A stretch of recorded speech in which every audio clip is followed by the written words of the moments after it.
নমস্কার, আমি পঙ্কজ বিশ্বাস এবং আপনারা দেখছেন পলিটিক্যাল ডেইলি। একদিন আগেই রাজ্যের মুখ্যমন্ত্রী মমতা বন্দ্যোপাধ্যায় বড় বাহাদুরি দেখিয়েছিলেন। তাকে নিয়ে আলাদা একটা এপিসোড করেছি আমরা, আপনারা আমাদের চ্যানেলে গিয়ে দেখে আসতে পারেন। কিন্তু একদিনের মাথায় সরকার সুপ্রিম কোর্টে চ্যাটাং চ্যাটাং করে থাপ্পড় খেলো। সরকার সুপ্রিম কোর্টে ফের নিজেদের মুখ পোড়ালো, বুঝিয়ে দিল এই সরকার কতটা জনবিরোধী সরকার। সরকারকে সুপ্রিম কোর্ট এই মামলায় আগেই মহাজন আখ্যা দিয়েছিল, কোট আনকোট মহাজন। সরকার মহাজনের মতন আচরণ করছে। মহাজন মানে কারা? যারা সুদ দিয়ে টাকা খাটায়, সুদ দিয়ে মানুষকে লুটে পুটে নেয়। আগেকার সময় মহাজনরা বহুত অত্যাচার করতো সাধারণ মানুষের উপরে। সবার আগে বলি আপনাদের রায়টা কি হলো। আজকে সুপ্রিম কোর্টে বিচারপতি সঞ্জয় কারোল এবং বিচারপতি প্রশান্ত কুমার মিশ্রর যে ডিভিশন বেঞ্চ, দুই বিচারপতির ডিভিশন বেঞ্চে 31শে মার্চের মধ্যে সরকারকে নির্দেশ দেওয়া হয়েছে বকেয়া 25% ডিএ দিয়ে দিতে হবে রাজ্য সরকারের কর্মীদের, এবং বাকি 75% ডিএটাও এই বছরের মধ্যেই দিয়ে দিতে হবে, এবং 15ই মের মধ্যে সরকারকে কমপ্লায়েন্স রিপোর্ট দিতে হবে।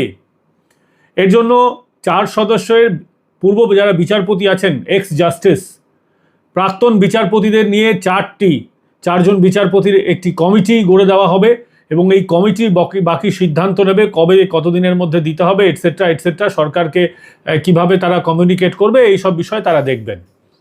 এর মধ্যে অনেকগুলো গল্প আছে জানেন তো। একটা হচ্ছে টাইমিং। সুপ্রিম কোর্ট এতদিন সময় নিল কেন? এই মামলার রায় বহু আগেই দিয়ে দেওয়া যেত। এক হচ্ছে টাইমিং, ঠিক ভোটের আগে। ভোটের এমন আগে সময়টা দেওয়া হলো যে সুপ্রিম কোর্টের কিন্তু আর দায় রইল না। সুপ্রিম কোর্ট রাজ্য সরকারকে নির্দেশ দিয়েই খালাস, এবং রাজ্য সরকারের এমন সময় নির্দেশ এলো যে রাজ্য সরকারেরও খেলার জায়গা থাকছে। আপনারা জানেন মমতা বন্দ্যোপাধ্যায় ছোটবেলা থেকেই খেলতে ভালোবাসেন। রাজনৈতিক খেলার কথা বলছি। এই রাজনৈতিক খেলার মধ্যে এমন সময়ে তিনি রায়টা পেলেন যাতে মমতা বন্দ্যোপাধ্যায়ের হাতে দুরকম অপশন থাকছে। কি? এক, ভদ্রভাবে সময় মতো দিয়ে দেওয়া, আর এক, আপনাদের মনে আছে এখন এসআইআর চলছে, কিন্তু আপনারা জানেন এসআইআর একেবারে শেষ পর্যায়ে। এই ফেব্রুয়ারি মাসের মধ্যেই সব কিছু যদি ঠিকঠাকভাবে চলে তাহলে মডেল কোড অফ কন্ডাক্ট ঘোষণা হয়ে যেতে পারে, অর্থাৎ ভোট কবে হবে সেই দিনক্ষণ ঘোষণা হয়ে যেতে পারে। এটার সুযোগ নিতে পারে রাজ্য সরকার। সরকার বলতেই পারে মডেল কোড অফ কন্ডাক্ট হয়ে গেছে, নতুন করে আমরা কোনো ঘোষণা করব না, নতুন করে টাকা দেওয়ার আর কোনো ব্যাপার নেই, ক্ষমতায় এসে টাকা দেব।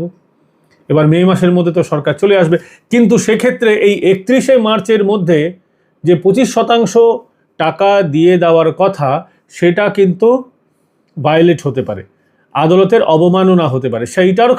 সেটার জন্য কিন্তু রাজ্য সরকারের কাছে জায়গা আছে, বলার জায়গা আছে। তারা এটা নিয়ে আবার আদালতে চাইলে পুনরায় আবেদন করতে পারেন যে যেহেতু মডেল কোড অফ কন্ডাক্ট চলছে, এখন দেওয়াটা ঠিক হবে নাকি মাইবাপ ভোটের পর দিয়ে দেবো, আপনারা কিছু বলবেন না। এমন একটা সরকার কিন্তু খেলা খেলতে পারে, কারণ মমতা বন্দ্যোপাধ্যায় ভীষণ ভিন্ডিকটিভ। তিনি যেটা চান করতে সেটার জন্য শেষ অবধি প্রাণপণ অবধি লড়াই করেন। তার লড়াই নিয়ে আমাদের কোনো বক্তব্য নেই, খুব ভালো কথা। কিন্তু এক্ষেত্রে আবার সরকার বিপদেও পড়তে পারে। সেই বিপদে সুপ্রিম কোর্ট সরকারকে ফেলবে কিনা আমরা জানি না, কারণ আমরা দেখেছি হাইকোর্টে সরকার হেরেছে, সুপ্রিম কোর্টেও হারলো। এরপরে সরকারের মুখ পুড়ে গেছে, সরকারের এই পোড়া মুখ দেখানোর আর কোনো জায়গা নেই। কিন্তু তারপরে বললাম যেহেতু সময়টা মডেল কোড অফ কন্ডাক্টের, সেই সময় সরকার কিন্তু ধানাই পানাই করতে পারে, ধানাই পানাই করতেই পারে। এবার সেক্ষেত্রে বিচারপতিরা কিভাবে নেবেন সেটা তাদের ব্যাপার। এখন আমরা দেখতে পাচ্ছি এ বিষয় নিয়ে যারা আন্দোলনকারীরা ছিলেন তারা কিন্তু খুব তাদের সাকসেস বলছেন, তারা বলছেন তাদের এটা সাফল্য এসেছে। রাজ্য সরকারের সঙ্গে কেন্দ্র সরকারের ডিএর ফারাক হচ্ছে এখনও 40%, 40%। এবং যখনই কর্মচারীরা তাদের হকের টাকা চাইতে গিয়েছেন, মমতা বন্দ্যোপাধ্যায় বলেছেন ঘেউ ঘেউ করবেন না। সরকারি কর্মীদের কুকুরের সঙ্গে তিনি তুলনা করেছেন। এদের টাকা বাড়াবার বেলায় মমতা বন্দ্যোপাধ্যায়ের গায়ে যত রকমের জ্বালা ধরে, কিন্তু তাঁদের প্রিয় বিধায়কদের টাকা বাড়াবার জন্য কোনো রকম দীর্ঘসূত্রিতা হয় না। আপনি দেখবেন যখন পে কমিশন চালু করার বিষয় থাকে, 5 বছর, 6 বছর, 7 বছর লাগিয়ে দেয় এই রাজ্য সরকার। কিন্তু প্রিয় ভাই, আমাদের বিধায়ক যারা আছেন তাদের যখন টাকা দেওয়ার বিষয়টা আসে তখন দেখবেন চাট করে তুড়ি মেরে টাকা বেড়ে যায়, 50,000, 60,000 টাকা করে বেড়ে যায়। আর কিন্তু যাদের 5-6 হাজার টাকা বাড়ানোর কথা, 10,000, 20,000 বাড়ানোর কথা, তাদের ক্ষেত্রে সরকারের গায়ে জ্বালা ধরে। কেন্দ্র সরকারের সাথে রাজ্য সরকারের পে কমিশনেরও ফারাক আছে, এটা যারা সরকারি কর্মচারী আছে তারা জানেন। তারপরেও তাদের একটা বড় অংশ মমতা বন্দ্যোপাধ্যায়ের হয়ে গুণগান গাইতে সিদ্ধহস্ত, কারণ তাদের প্রিয় জায়গায় ট্রান্সফারটা হতে হবে, ক্রিমি জায়গায় যেখানে মাল আছে সেরকম জায়গায় ট্রান্সফার দরকার, ভালো পোস্ট দরকার যেখান থেকে মালটা আসবে। এবার আমরা তাকিয়ে থাকবো রাজ্য সরকার কি করে, মমতা বন্দ্যোপাধ্যায় কি করেন।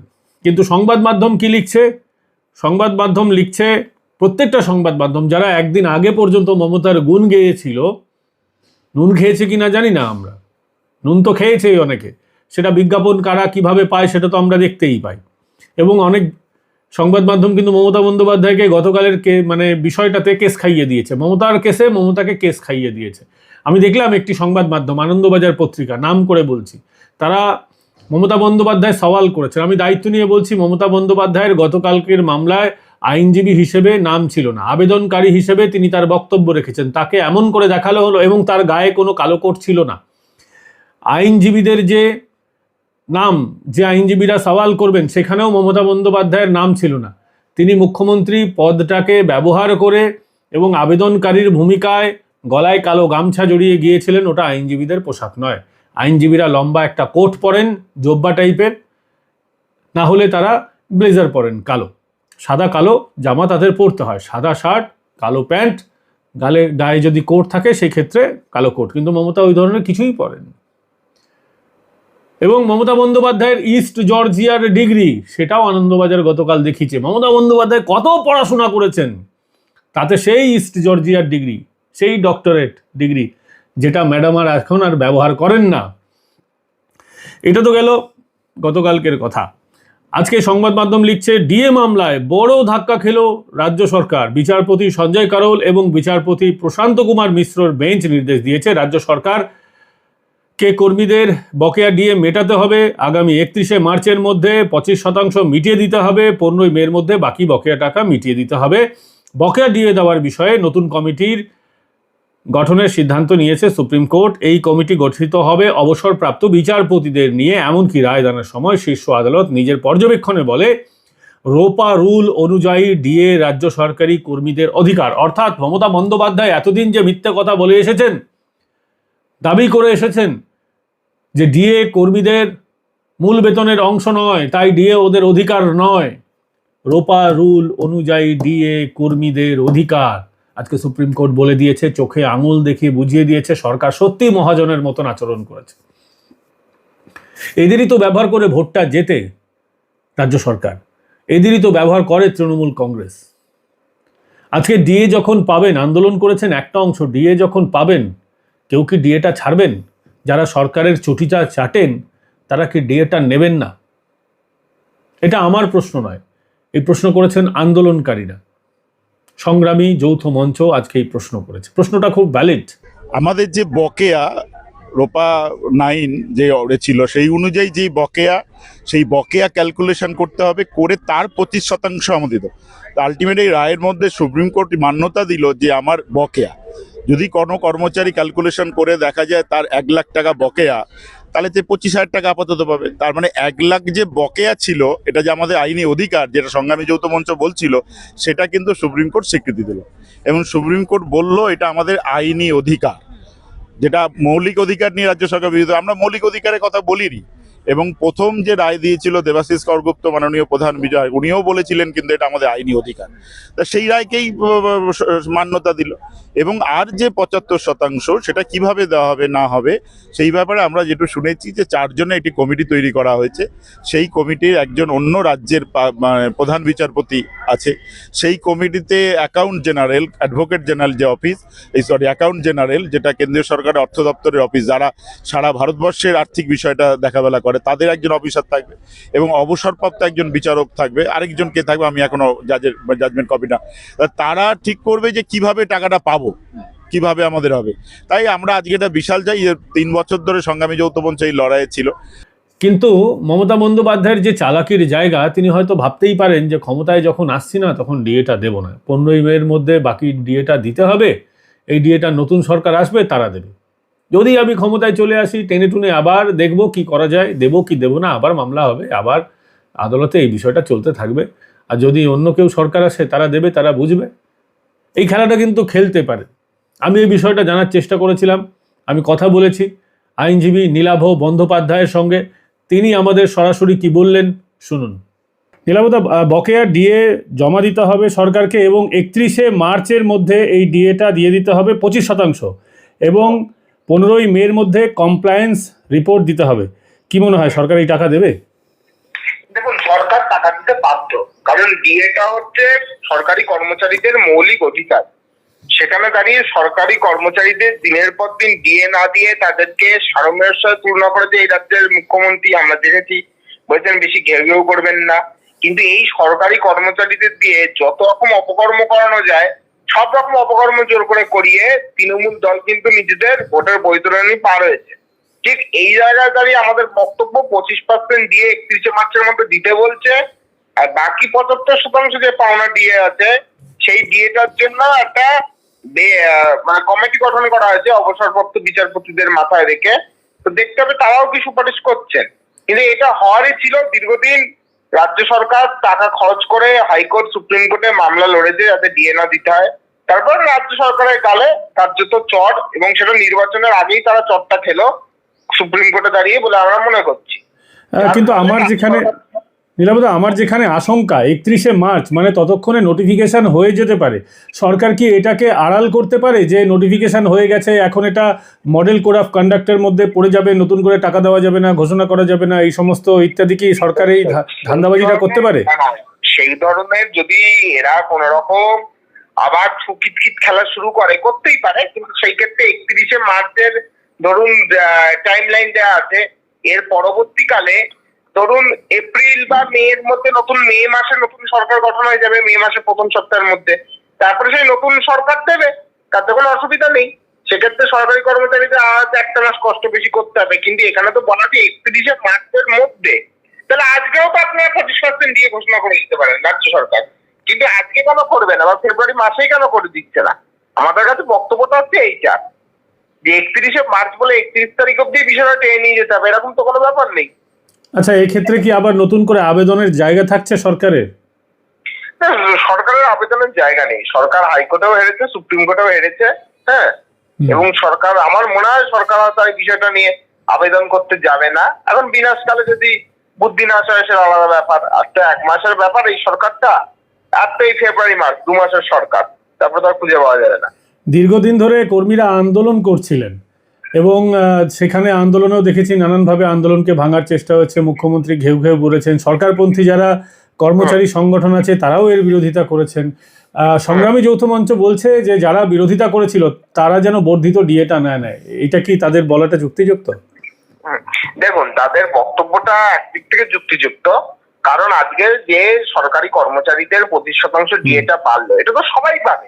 তৃণমূলের যে সমস্ত চটিচাটারা বসে রয়েছে সরকারি কর্মচারী সংগঠনে, এবং আমি আপনাকে আরেকটা বিষয় বলছি, দায়িত্ব নিয়ে সরকারি কর্মচারীদের মধ্যে ভালো ভালো পোস্টিং, ভালো ভালো প্রমোশন, এই যে ব্যাপার পোস্টিং এবং প্রমোশনের যে ব্যাপারটা থাকে না, এটাকে কিন্তু নিয়ন্ত্রণ করছে বকলমে এই তৃণমূলপন্থী সরকারি কর্মচারী ফেডারেশন। হ্যাঁ, তো সেখানে দাঁড়িয়ে তাদেরকেই দেখুন নির্বাচন বিভিন্ন জায়গায় বসিয়ে দেওয়া হয়েছে ইতিমধ্যে 1 বছর আগে থেকে। তাদেরকেই ভালো ভালো, মানে এক কথায় যেটা তৃণমূলদের ভাষায় যেটা বলে রসালো জায়গা, সেই রসালো জায়গাগুলোই বসিয়ে রাখা হয়েছে। তাদের মাধ্যমে পার্টির নিয়ন্ত্রণ কায়েম হয়েছে, এবং সেখানে দাঁড়িয়ে এরপরে তারা এতদিন বিরোধিতা করেছে, কিন্তু তারাও তো এবার ডিএটা নেবে। সেখানে দাঁড়িয়ে তাদের বক্তব্য একদমই সঠিক। একদিকে বলবো চাই না, আবার যখন দিচ্ছে তখন পাত পেরে খেতে বসে পড়বো, দুটো একসাথে হয় না। তৃণমূলের লোকেদের উচিত তাদের মুখ্যমন্ত্রী, মাননীয় মুখ্যমন্ত্রীর মুখের দিকে তাকিয়ে তাদের 25% ডিএ ত্যাগ করা উচিত। অসংখ্য ধন্যবাদ নীলাভদা। আপনারা শুনলেন আইনজীবী নীলাভ বন্দ্যোপাধ্যায়ের কথা। এবার আদালতের মধ্যে ঠিক কি হলো সেই বিষয়টা আপনাদেরকে শোনাই। হিন্দুস্তান টাইমস তারা প্রতিবেদন আকারে প্রকাশ করেছে। তারা বলছে এর আগে ডিএ মামলায় সুপ্রিম কোর্টের ভৎসনার মুখে পড়েছিল রাজ্য সরকার, কারণ 2025 সালেই বকেয়া ডিএ এর অন্তত 25% মেটানোর নির্দেশ দিয়েছিল সুপ্রিম কোর্ট। মানে এখন যে নির্দেশটা দিয়েছে সেটা আগেও দিয়েছিল, কিন্তু সেটা অন্তরিম নির্দেশ ছিল, সেই নির্দেশ সরকার মানেনি। এই আবহে এই মামলার শুনানি চলাকালীন সরকারকে কার্যত মহাজন আখ্যা দিয়েছিল শীর্ষ আদালত। বিচারপতি সঞ্জয় কারোল বলেছিলেন, আপনারা যে কোনো পরিমাণ ডিএ দিতে পারেন, কিন্তু প্লিজ দিন। আপনার ক্লায়েন্টকে বলুন, মানে রাজ্য সরকারকে, এটা আইনজীবীকে, সরকারি তরফের যিনি আইনজীবী ছিলেন তাকে বিচারপতি বলেছিলেন। রাজ্যের বক্তব্য ছিল, রাজ্য কোথা থেকে টাকা দেবে? রাজ্যকে ধার করতে হবে, রাজ্যকে তার জন্য রিজার্ভ ব্যাংকের কাছে যেতে হবে। রিজার্ভ ব্যাংক আমাদের ঋণ পাওয়ার ক্ষমতা দেখে আমাদের ঋণ দেবে, তারপর আমাদের বিধানসভায় অ্যাপ্রোপ্রিয়েশন বিল আনতে হবে, তারপর টাকা দেওয়া হবে। এই পুরো প্রক্রিয়া যথেষ্ট সময় সাপেক্ষ। এই আবহে বিচারপতি পর্যবেক্ষণ করেছিলেন, আগেকার দিনের মহাজনদের মতন রাজ্য সরকার আচরণ করছে, টাকা জমিয়ে রেখে অন্য জায়গায় টাকা খাটানো হচ্ছে। মরে গেলে যখন 10 লাখ টাকা, মদ খেলে যখন 2 লাখ টাকা করে দেয়, তখন সরকারের এই অ্যাপ্রোপ্রিয়েশন বিলটা কোথা থেকে আসে আমি প্রশ্ন করছি। লক্ষ্মীর ভাণ্ডারের টাকা যখন বাড়ানো হয়, হট করে বলবেন মুখ্যমন্ত্রী আর চট করে বেড়ে যাবে, এটা কোন অ্যাপ্রোপ্রিয়েশন বিল পাঠাতে হয়? বিধায়করা যখন নিজের অসুস্থতার বিল বিধানসভায় জমা দেন, সেটার কোন অ্যাপ্রোপ্রিয়েশন বিল হয়? তৃণমূলের নেতারা যে ফুটানি করে, তাদের যে এত সম্পত্তি বেড়েছে, এটা কোন অ্যাপ্রোপ্রিয়েশন বিলের আওতায় বেড়েছে? কোথা থেকে তারা পারমিশন নিয়েছে? যারা চাউমিন বেচতো, যারা দুধ বিক্রি করত, যারা মাগুর মাছ বিক্রি করত, তাদের এখন 100 কোটি টাকার সম্পত্তি। এটা কোন বিলের মাধ্যমে হয়েছে, কোন ভাউচারের মাধ্যমে হয়েছে বলতে পারবেন? মুখ্যমন্ত্রী, তার অনুপ্রেরিত ভাইরা, যারা অনুপ্রেরণা ছাড়া দিনে একবেলার রুটি হয়তো খান না, চা হয়তো খান না। আসলে সরকার মানুষকে মানুষই মনে করে না। সরকার আমাদেরকে মনেই করে না যে তারা আমাদের জন্য ক্ষমতায় আছে, আমরা ভোট দিই বলে। আসলে তারা তো ভোটটা এখন লুট করে নেয়। গোটা সিস্টেমটাকে সরকার কার্যত হ্যাক করে রেখেছে। এখন দেখছেন না আপনারা, এসআইআর হচ্ছে। মাইক্রো অবজারভারে বড় আপত্তি মমতা বন্দ্যোপাধ্যায়। মাইক্রো অবজারভাররা কেন্দ্র সরকারের কর্মী, তাদেরকে আবার কেন্দ্র সরকারের কাজে ফিরে যেতে হবে, রাজ্য সরকারের গ্রিপে তারা থাকবে না, তার জন্য তারা একেবারে যে সঠিক কাজটা আছে ইলেকশন কমিশনে সেরকমভাবে কাজটা করতে চাইছে। আর মমতা বন্দ্যোপাধ্যায়ের গায়ে জ্বালা ধরছে। ম্যাডাম তার জ্বালা ধরেছে, তিনি বুঝে গেছেন এই মাইক্রো অবজারভাররা থাকলে আমার কার্যসিদ্ধি কিন্তু যতটা চাইছি ততটা হবে না। অনেকটা সিদ্ধি তিনি করেছেন, আমরা অস্বীকার করছি না। যে পরিমাণ রোহিঙ্গা বাংলাদেশে অনুপ্রবেশকারীদের ধরার কথা ছিল, কতটা ধরা গেছে, ইলেকশন কমিশন তার ফাইনাল খসড়া তালিকা যখন, পূর্ণাঙ্গ তালিকা যখন আসবে, তখন আমরা বুঝতে পারবো যে কত বাদ গেল। প্রথম ধাপায় তো বাদ গেছে শুধুমাত্র মরা ভোটার, শুধুমাত্র স্থানান্তরিত ভোটার, ডবল এন্ট্রি, এইসব। আসল খেলাটা তো বাকি আছে। এই জায়গায় কে খেলাটা খেললো, মমতা না ইলেকশন কমিশন, সেটা তো আমরা জানতে পারবো সময় এলে। এবার তিনি প্রথম দিকে কর্মচারী ঠিক করে দেননি, চেয়েছেন এসআইআরটা ঝুলে যাক, কেন্দ্র সরকারের বিরুদ্ধে আমাদের রাজনীতি করতে সুবিধা হবে, ইলেকশন কমিশনের বিরুদ্ধে আমাদের রাজনীতি করতে সুবিধা হবে। কিন্তু তারপর এখন যখন দেখছেন এসআইআর যদি না হয় রাষ্ট্রপতি শাসন হয়ে যাবে, এখন ছুটেছেন দৌড়ে দৌড়ে, ম্যাডাম স্যার বাঁচান করে বেড়াচ্ছেন। আমি দেখলাম ছবিতে তার অনুপ্রাণিত সংবাদ মাধ্যম, যার একজন শীর্ষ ব্যক্তি তার সঙ্গে সবসময় ঘুরে বেড়ান, সেখানে দেখাচ্ছে যে জ্ঞানেশ কুমার তাকে খুব সুন্দর করে জল, মিষ্টি এসব দিয়ে আপ্যায়ন করেছেন, যারা গেছেন তাদেরকে নিয়েও আপ্যায়ন করেছেন, খুব ভালো। কিন্তু তারপরে বেরিয়ে এসে বললেন, আরে জ্ঞানেশ কুমার আমাকে অমুক করেছে তমুক করেছে। মমতা বন্দ্যোপাধ্যায়ের বহু পুরনো রাজনীতি। প্রণব মুখার্জি তাকে খুব ভালোবাসতেন, প্রণব মুখার্জি অনেকবার তাকে বাঁচিয়েছেন। তারপরেও প্রণব মুখার্জির সঙ্গে মিটিং করে বেরিয়ে এসে তিনি প্রণব মুখার্জিকে গালাগালি দিতেন, বলতেন প্রণবদা আমার সাথে খুব বাজে ব্যবহার করেছে। মমতা বন্দ্যোপাধ্যায়ের পুরনো ওষুধ এটা, এ নতুন কিছু নয়, আমরা জানি এটা। নরেন্দ্র মোদীর সঙ্গে বৈঠক করে এসেছেন, ফিসফিস করে হ্যাঁ সব ভালো আছে, তো হ্যাঁ সব ভালো আছে এসব বলার পর বাইরে বেরিয়ে এসেছেন নরেন্দ্র মোদী আমার সাথে সঠিক আচরণ করেনি, আমার যেসব দাবি দাওয়া আছে এগুলো মানা হচ্ছে না। পুরনো ওষুধ। ওই পরিবারে দেখবেন আপনাদের বাড়ির আশেপাশে কোনো বস্তি এলাকায় দেখবেন কিছু ঝগড়ুটে বুড়ি থাকে, শহর এলাকায়ও থাকে, এর জন্য কোনো বস্তি বা ভালো এলাকার দরকার নেই। ভালো এলাকাতেও দেখবেন এক একটা পরিবারে এক একটা ঝগড়ুটে বুড়ি থাকে, সেটা কারণ খোঁজে ঝগড়া করার জন্য। তাকে আপনি শুধু জিজ্ঞেস করবেন ভালো আছেন, ভাই তুই এখন জিজ্ঞেস করলি কেন, নিশ্চয়ই তোর কোনো মতলব আছে। কিছু বললেই ঝগড়া করাটা হচ্ছে তার ফোন দিয়ে। এখন এরকম মানুষকে আপনি কি করবেন? আমি এর সঙ্গে কারো তুলনা করছি না, কিন্তু মমতা বন্দ্যোপাধ্যায়ের যে আচরণ, তাতে তার ঝগড়ুটে স্বভাব আমরা তো দেখতেই পেয়েছি। আমরা বলছি না তিনি ওরকম ঝগড়ুটে বুড়ি, তিনি মুখ্যমন্ত্রী, তার বিরুদ্ধে কোনো ধরনের অপমানজনক শব্দ আমরা ব্যবহার করতে চাই না। শুধু এই কথা বলতে গিয়ে মমতা বন্দ্যোপাধ্যায়ের আচরণ বোঝাতে গিয়ে ওই ঝগড়ুটে বুড়ির কথা আমার মনে পড়ে গেল, তাই মনে হলো আপনাদেরকে এটা বলা প্রয়োজন। বাকিটা আপনারা ভালো বোঝেন, বুঝে নেবেন। এই ভিডিও আপনাদের কেমন লাগলো কমেন্ট করে জানাবেন। ভিডিওটা ভালো লাগলে লাইক, শেয়ার এন্ড সাবস্ক্রাইব করতে ভুলবেন না, এবং জয়েন বাটন ক্লিক করে আমাদের মেম্বার হন। মেম্বার হলে আপনারা এই ভিডিও, এই ধরনের ইন্টারেস্টিং ভিডিও অনেক আগে ভাগে দেখতে পাবেন। 2-3 ঘন্টা, 4 ঘন্টা, 5 ঘন্টা, অনেক ক্ষেত্রে একদিন আগে পর্যন্ত আগে আনকাট ভিডিও আপনারা দেখতে পাবেন। এবং আমাদের এই কাজ যদি আপনাদের পছন্দ হয়, আমাদের এই কাজ করতে গিয়ে অনেক বাধার সম্মুখীন হতে হয়, অনেক খরচ সাপেক্ষ বিষয় আছে, আমাদের অনেক রিপোর্টার আছে।